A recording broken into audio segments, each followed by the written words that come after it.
ज्यांची बायको ऐकत नाही आणि ते ज्ञानोबा सांगतात. आता तर नवीच युनिव्हर्सिटीत व्हॉट्सॲप युनिव्हर्सिटी मलाच मेसेज येतात कसं वागितलं पाहिजेत. सगळेच गुरु झालेत.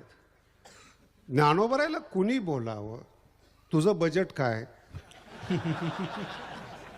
तुझी बौद्धिकता काय. मराठीची एक विशेष कीर्तनकारांना सांगतो, फार शुद्ध बोलत जाऊ नका, मजा येत नाही त्याच्यामध्ये. आणि फार गावठी बोलू नका. हे रज्जू सर्प वगैरे बोललं ना समोर माणसं झोपतात. मग बोलायचं नाही का, ज्ञानोबरायसारखं बोला. रज्जू सर्प सांगा, पण ज्ञानोबरायची भाषा चटकदार आहे. जी किरडू तरी कापडाची, ही भाषा आहे. काय ज्ञानोबराय, किरडू तरी. मला तर असं वाटतं ह्या शताब्दीमध्ये आपण आहोत, पण पुढच्या शताब्दीला व्यवस्थापकांना म्हणावं लागेल मराठीत कीर्तन येत असेल तर करा. कारण की पुणे, मुंबई, ठाणे, नाशिक इथली सगळी मुलं संस्कृतमध्ये नाहीत, मराठीमध्ये नाहीत, इंग्लिश मीडियममध्ये शिकतात. येत्या 100 वर्षामध्ये मराठी टिकणार नाहीत. अभ्यास करून बघा तुम्ही. जर मला एकाने पुण्यात विचारलं, अहो तुमची ज्ञानेश्वरी आम्ही यूट्यूबला ऐकली, पण ती मराठीत आहेत का संस्कृतमध्ये आहेत? पुणे विद्येचं माहेरघर. विद्या सासरी गेली काय कुणाला माहिती. ज्ञानेश्वरी. आणि मला इतकं वाईट वाटतं, बाबा आपल्या पुढं बसलेले आहेत मारुती महाराज. मारुती महाराजांनी सगळं बघितलेलं. मारुती महाराजांना मी या संस्थेतला मारुती मानतो. चिरंजीव. सगळे मामा साहेबापासून सगळ्यांना बघितले त्यांनी. काय पुण्यामध्ये कीर्तनं चालत होते मामासाहेबांची. सेंचुरीमध्ये मुंबईला मामासाहेबांची कीर्तनं चालायची. मुंबईमध्ये काळ इतका बदलला. महाराष्ट्रीयन माणूस मुंबईतून नेरूळला आला, त्याचं नाव ठेवले नवी मुंबई. जुन्या मुंबईमधला परमार्थ संपला. पुण्यात कीर्तनं होत नाहीत. आणि या यूट्यूबमुळे असं झालंय की महाराज बोलवायची गरज नाही, महाराजाच्या कीर्तनाला जायची गरज नाही. बटन दाबलं की महाराज सुरू. शहरातला परमार्थ बंद पडत चाललाय. नशीब आहे अजून खेडे जिवंत आहेत. भगवान बाबासारखे नारळी सप्ते होतात, मोठे मोठे सप्ते होतात, स्वामीसारखे होतात. नाही तर शहरातमध्ये अजून तरी एकही सप्ताह भगवान बाबांचा शहरात झाला नाही. घरात खायलाच पोळ्या किती बनवा म्हणून विचारतात, तिथे एवढी पंगत घालणार कोण. अभ्यास करून बघा तुम्ही. मी खूप याच्यावर निरीक्षण करतो. शिकलेले जेवढे माणसं आहेत ना, ती जर खाली उतरली एसटीतून किंवा गाडीतून किंवा काय, तुम्ही जुन्या काळातलं बघा ना, आत्या काळाचं बघा तुम्ही. सगळी पोरं नवऱ्याकडे, सगळं सामान नवऱ्याकडे, आणि ही भवानी पुढं. आणि ही शिकलेली माणसं म्हणतात ज्ञानोबराय तुकोबराय कुठे आहेत. नाही, कानाखाली मारली पाहिजे. तुझी योग्यता काय, तुझी लायकी काय, तुझा अभ्यास काय. आणि वाईट या गोष्टीचं वाटतं, आपले अभ्यास कमी पडतात, कीर्तनकाराचे अभ्यास कमी पडतात. इतकं अपडेट व्हायला पाहिजे ना. लोकाला बातमी कळायच्या अगोदर कीर्तनकारांनी त्याच्यावर तोड आणला पाहिजे. तो खरा कीर्तनकार. इथून पुढची गोष्ट आहे, तो खरा कीर्तनकार. आणि ज्ञानेश्वरी तर काय सांगावं तुम्हाला. तुकोबारांचा एक शब्द आहे, तुका म्हणे नेनो युक्तीचे ते. मी अशा अनेक ओव्या बघितल्या ज्या याच युगामध्ये लागू पडतात. याच युगामध्ये एखादं काम चालू असेल तर लोक स्टे ऑर्डर आणतात. नाव बदललं बरं, स्टे ऑर्डर कोर्टातून येते. ज्ञानेश्वरीमध्ये 700 वर्षापूर्वी का राजज्ञा अव्यवहार कुंठवी जेवी, स्टे ऑर्डर आहे. व्यवहार असो, नीती असो, जगणं असो, जीवन असो, सगळं ज्ञानेश्वरी शिकवते. आणि ज्ञानेश्वरी सारखं जर आपल्या बरोबर असेल ना, जगात कुणाची गरज नाही. जगात कुणाची गरज. माझा अनुभव आहे तो. आपण छोटे छोटे ग्रंथ शिकतो संस्कृतमधले वगैरे वगैरे वगैरे. संस्कृतमध्ये एकच व्यक्ती महान आहेत, सगळ्यात महान आहेत. त्यांचं नाव आहे हर्ष मिश्र. त्यांनी ग्रंथ लिहिलाय खंडन. अजून महाराज लोकांचं बजेट तिथपर्यंत जात नाही. खंडन. माझा बोलण्याचा हेतू आहे का, कशा करता सांगतोय मी. जगातल्या सगळ्या सिद्धांताचं एकाच व्यक्तीने खंडन केले त्याचे म्हणजे हर्ष मिश्र आहेत. नावच आहे त्याचं खंडन खंड खाद्य. 12च्या 12 दर्शनाचं खंडन केलेत हर्ष मिश्रांनी. आणि जगातली पहिली व्यक्ती हर्ष मिश्र, दर्शनामध्ये एकदम 1 नंबरला आणि काव्यामध्ये 1 नंबरला. नैषद नावाचं त्यांचं काव्य आहे, तोडच नाही. उदिते तू नैषदे क्वमागे क्वच भारवे, एक एक शब्द असा मोत्यासारखा आहे ते बोलताना सुद्धा. आणि ही संत मंडळी जर उतरली ना एकदा तिरक्या शब्दामध्ये, जगातला कोणता माणूस उत्तर देऊ शकत नाही. विठाला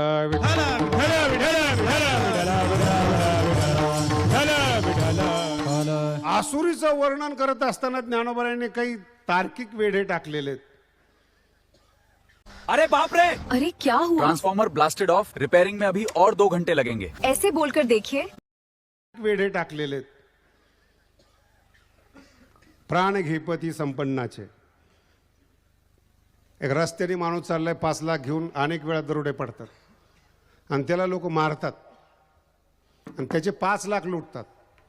ज्ञानोबांचे तर्क पहा कसे आहेत.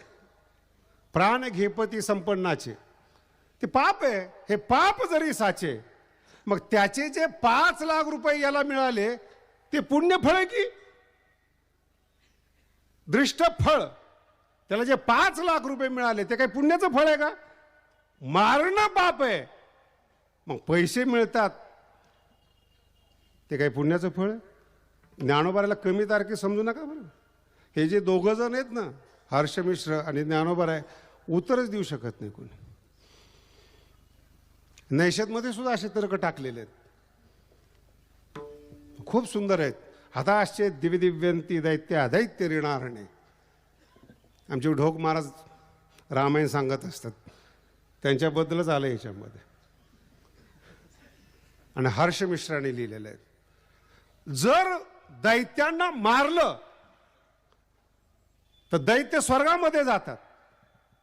हताश्चे दिव्यदिव्यंती दैत्य अदैत्य ऋणारणे. दैत्य अरिणा, भगवंताने दैत्याला मारलं. बघा काय सांगतात हर्ष मिश्र. आणि ती जर स्वर्गात गेली, हर्ष मिश्र लिहितात तत्रैवतीने युद्धंताम. तिथं सुद्धा भांडणे केली पाहिजेत. रावण स्वर्गात गेल्यानंतर इंद्राला जगू देईल का तो? हातापी तथैव ते, मारलं तरी तसंच आहे. विठाला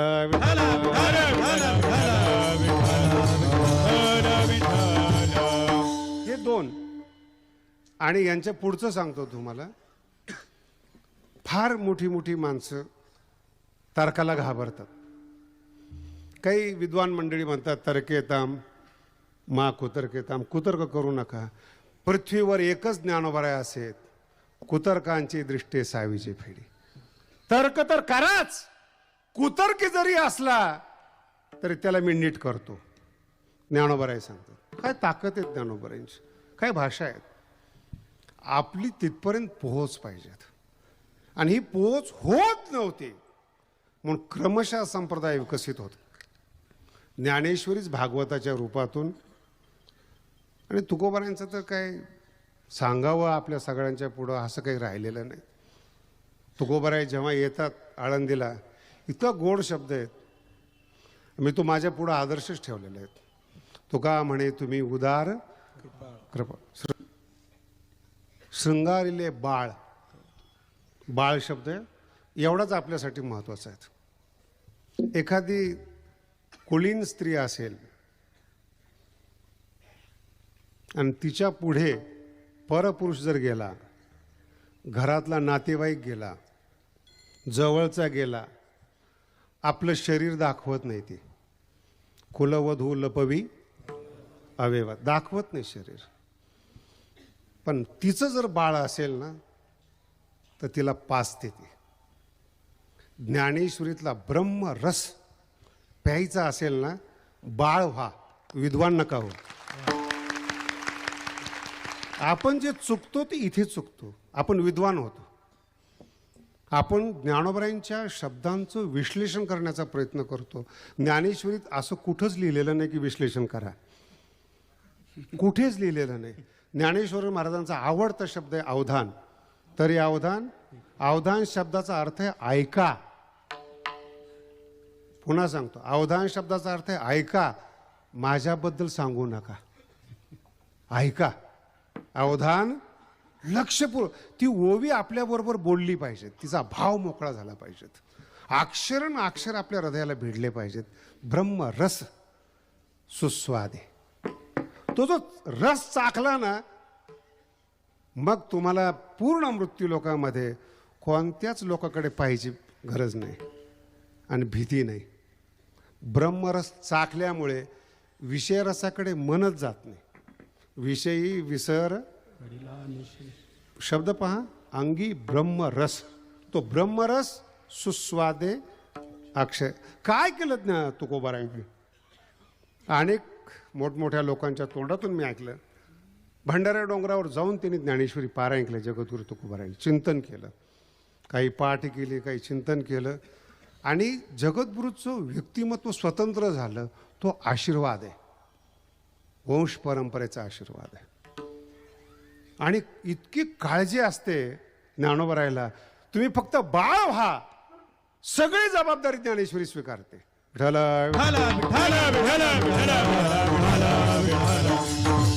सगळी जबाबदारी सगळी जबाबदारी स्वीकारते, फक्त बाळ व्हा. जर का विद्वान म्हणून गेला तर ज्ञानेश्वरी आपला चेहरा दाखवणार दिसणारच नाही.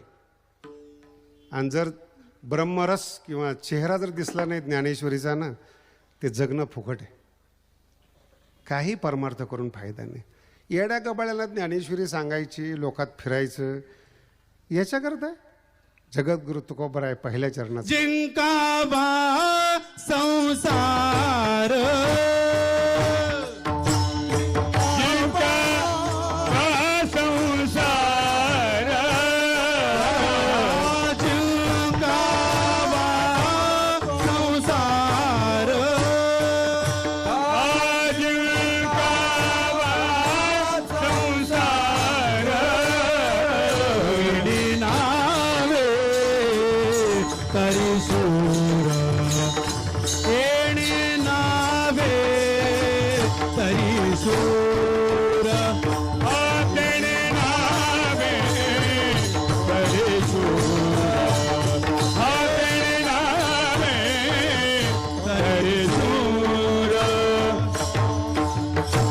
हा जो जिंकावा शब्दाबरोबर आपलं ज्ञान लागू आहे.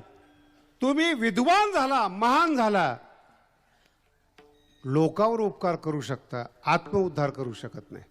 आणि पूर्ण ज्ञानेश्वरी एका शब्दांच्या भोवती फिरते, ते स्वतःच्या भोवती. जया आपण पे नाही दिठे, इतके गोड शब्द आहेत. आपण पे स्वतः करता. एका शब्दात सार सांगतो तुम्हाला ज्ञानोबरायांचं. 18वा अध्याय संपत असताना अध्यात्मातली लोकशाही आहे. भगवान श्रीकृष्ण स्वतः म्हणतात, कश्चित एतत् श्रुतं पार्थ. एकाग्र चित्ताने तू ऐकलास, पण आग्रह करत नाही मी तुला की माझं ऐक. याला अध्यात्मातली लोकशाही म्हणतात. नाही तर असे संप्रदाय आहेत, धोत्राचं काठ बदलले की शिवाय देतात. असे संप्रदाय मी बघितले. लोकांनी तंतोतंत त्याच्यात काय अडकलेलं तुझं, तुला महान व्हायचंय, मोठं व्हायचंय, कुठं गुंतवतो आपलं मन. इतक्या लहान ठिकाणी बुद्धी जाऊ देऊ नकोस. बस ये 3 काम कर लो, लोग भर भर के इज्जत देंगे. फर्स्ट, बाद इतक्या लहान ठिकाणी बुद्धी जाऊ देऊ नकोस. साधी राहणी का असावी, का सांगितलेलं आहे. कमीत कमी खर्च असेल तर जास्तीत जास्त वेळ ज्ञानेश्वरी चिंतना करता देता येतो. एकांतामध्ये जायचं कारण काय, उगाच लोक तारखा मागायला येत नाही. 12 तास ज्ञानेश्वरीचा अभ्यास करता येतो. 12 तास ते आपल्या करतायत. आणि ह्याचं उत्तर देत असताना इतकं सुंदर उत्तर आहे अर्जुनाचं. गुंतलो होतो अर्जुन गुणे, तो मुक्त झालो तुझेपणे. ज्ञान उत्तर पहा किती सुंदर आहे. हे उत्तर नाही बरं का जे सांगतोय ते, ही प्रस्तावना आहे त्या उत्तराची. आणि एक जो शब्द ज्ञानोबाचा अर्धा तुकडा तो इतका सुंदर आहे. तुझेनी मज मी पावनी, याचं नाव आहे ज्ञानेश्वरी. तुझेनी, भगवंता तुझ्यामुळे मी मला प्राप्त झालो जिंकावा संसार. इथे येते. ज्ञानी असेल, ज्ञानाला वेदापासून आतापर्यंत कोणीच मानलं नाही, हे पहिल्यांदा आपल्या डोक्यात बसलं पाहिजे. ईशावास्य उपनिषदामध्ये सांगितलेलं आहे की अज्ञानी लोक दुखी असतात, अज्ञानी लोक अंधकारात असतात. अंधन प्रविशंती. अज्ञानी लोक अंधारात प्रवेश करतात. हा शब्द फार साधा आहे. अज्ञानी लोक अंधकारात प्रवेश करतात. पुढचा टप्पा वेदाचा एवढा मोठा आहे, ततो भूयैव ते. त्याच्यापेक्षा जास्त शिकलेली लोक घोर अंधकारात असतात. हे वेद सांगतो तुम्हाला. विठ्ठल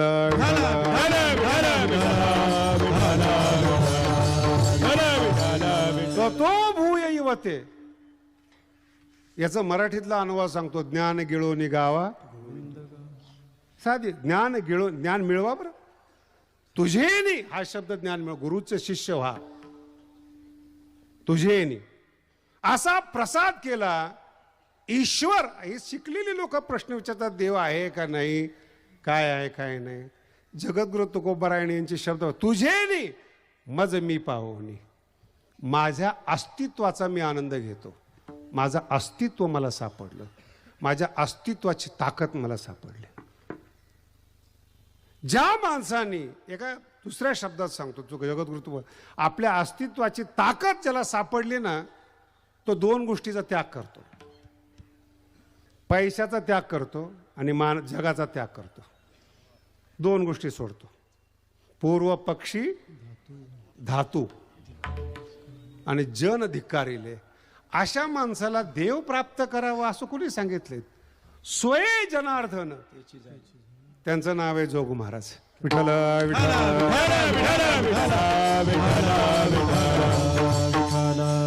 म्हणून मी सांगितलं तुम्हाला, साधूंची टेस्ट वेगळी. स्वये जनार्दन तेची झाले, जनार्दन झाले. का? पूर्वपक्षी धातू पैसे सोडून दिले. जन धिकारिले. पाठामध्ये सगळ्यांनी ऐकलेलं आहे, फक्त दोन शब्दात सांगतो. कोल्हापूरला जोग महाराज कीर्तनाला गेले आणि ते लोड आणि तकिया आणि ते सगळी ऐकणाऱ्याची थाटबात बघितलं. पहिले कीर्तनकार आहेत जोग महाराज, ज्यांनी कीर्तनातल्या गाद्या काढायला लावल्या, तकिया आणि लोड काढायला लावले. धिक्कारिले जन. ऐकायचं असलं तर आमच्या अटीवर ऐका, आमच्या ताकदीवर ऐका, आम्हाला तुमची गरज नाही. मग लोक उद्धार कसा होईल? अरे तुला का टेन्शन येतेस? मी हे व्यक्तीपुरतं सांगतोय बरं का, सामुदायिक नाही सांगत मी. हे लोक व्यक्तीपुरते आहेत. आणि ह्या रस्त्यावर चालणारे कमी आहेत. जे शिल्लक राहील ते प्रचारच करतात. दुसरं काय करणार आहे ते? पण परमार्थामध्ये स्वतःसाठी तुझे निमज मी पाहू.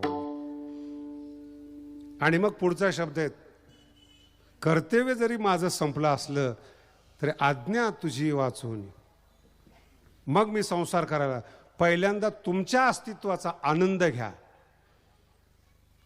तुकोबारायांचा गोड शब्द आहे, डौरली हे काया कृपेच्या. हे शब्द आहेत ना, इतके सुंदर आहेत. कधीतरी परमार्थ करत असताना डोल आला पाहिजेत.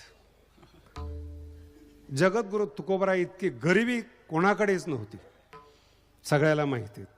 आणि त्यांच्यासारखी श्रीमंती आजपर्यंत कोणाकडे नाहीत. सर्व सुख ल्यालो. शब्दांचे प्रयोग बघा कसे आहेत. सर्व अलंकार.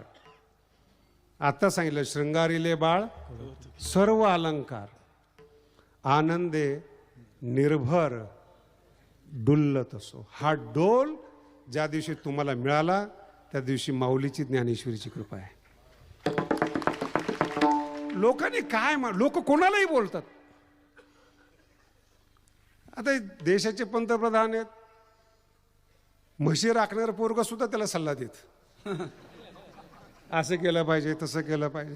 देश कुठं, देशाची व्याप्ती कुठं, म्हशी मागचा हा रेडा कुठं.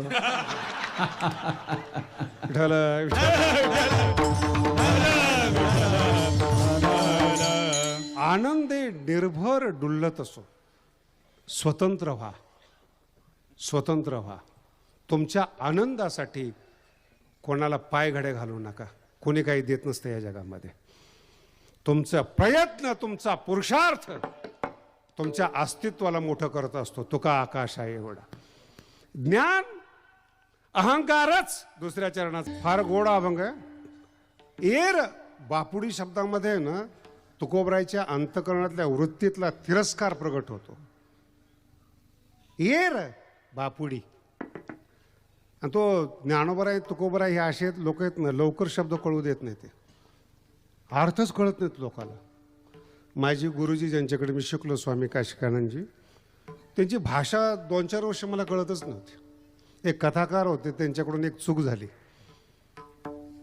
मी त्यावेळेस शास्त्रीच्या न्याय विषयाने पहिल्या वर्षाला होतो त्यांच्याकडे. 5 वर्ष झाल्यानंतर ते कथाकार जो असतो, प्रवचनकार, फार गंभीरतेने ऐका बरं का. विद्वान माऊली तुकोबराय आपल्याला कोणत्या शब्दात बोलतात.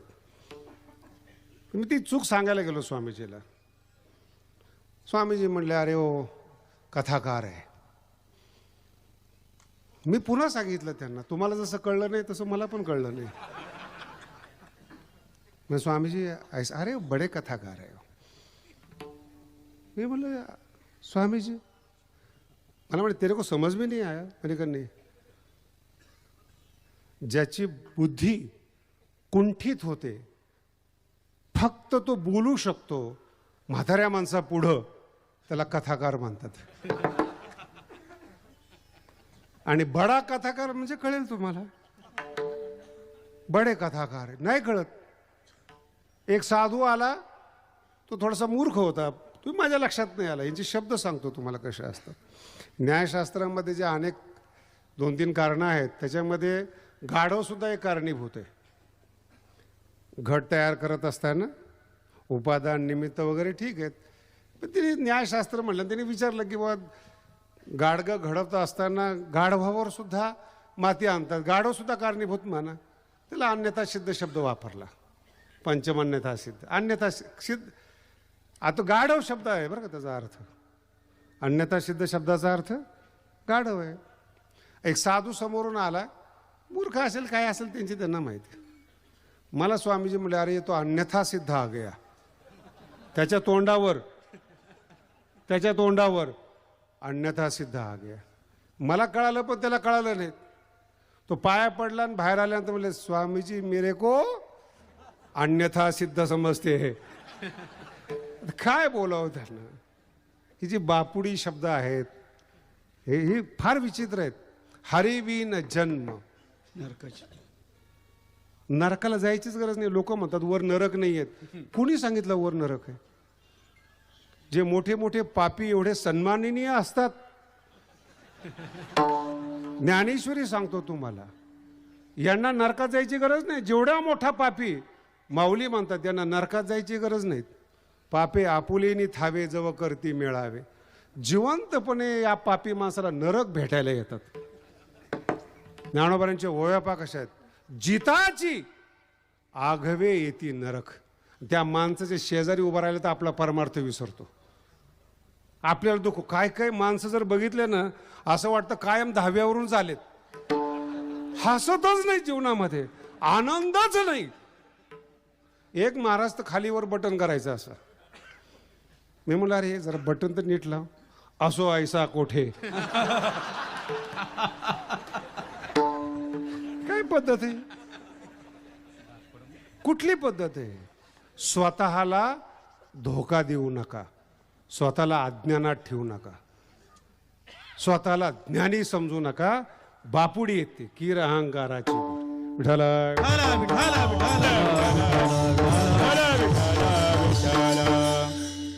हे घरचं कीर्तन आहे म्हणून जरा मोकळेपणाने बोलतो ना, तर टेन्शन घ्याल तुम्ही. या संस्थेमध्ये राहूनच मला PhD करता आली. मी ज्यावेळेस शिकून आलो न्यायाचार्य होऊन, त्यावेळेस मी बाहेर राहत होतो. आणि सगळ्यात जास्त प्रेम करणारे, सगळ्याला विद्यार्थ्याचं भूषण मानणारे जे होते आपल्या संस्थेमध्ये, ते मोठे भाऊ होते. कुठेही मला घेऊन जायचे. आमचा पोरगा आज शिकलात, आमचा पोरगा PhD करतो. अहो एवढं विशाल अंतकरण येत ना आपल्या बोलोकात नाहीच. पुस्तकं वाचून झाकून ठेवतात आणि त्याचंच सांगतात. काय प्रकार आहे हे मोठे व्हा. आणि मी ज्यावेळी बाहेर राहत होतो ते मला म्हणलं, महाराज मी जरा तुमच्या नियमात बसत नाही, जरा हे धोतर वगैरे संप्रदाय बिघडवण्यामध्ये माझा बराचसा वाटा आहे. मला संस्थेत घेऊ नका, मला जरा पुढचं शिक्षण घ्यायचं आणि माझी इच्छा ती नव्हती. संप्रदायात फारसं ज्ञानेश्वरीची टेस्टच इतकी लागली होती की आजही तुम्ही मुंबईला जा, माझ्या गुरुजींच्या आश्रमाची प्रॉपर्टी 1,000 कोटी आहे आणि त्यांचा एकुलता एक शिष्य आहे. मला अभिमान वाटतो तो आश्रम आपल्या संस्थेचे विद्यार्थी सांभाळतात. आणि पूर्ण हरिद्वार ऋषिकेशला जा, या संस्थेचे विद्यार्थी संन्यास संप्रदाय सांभाळतात, वारकरी सांभाळतातच. म्हणजे ही संस्था मुलाबाळावर आलेली संस्था आहे. जिथं जिथं मुलं कमी पडतील जोग महाराज पाठवतात. बाकीचे संत बोलत नाही बरं काय, समजून घ्या तुम्ही. मुलंच नाही त्यांच्याकडे. मी एकाला म्हणलं अरे एवढी मोठी प्रॉपर्टी आश्रम आहे, जरा एखादा शिष्य कर ना. काय भरोसा उद्या तिने गळा दाबला तर. साधूला भीती वाटते आपल्या शिष्याकडून. कोणत्या युगात आपण राहतो हेच मला कळत नाही. आणि हे मोठे बुवा विद्यार्थी घेऊन जायचे. मी म्हटलं बाबांना नाही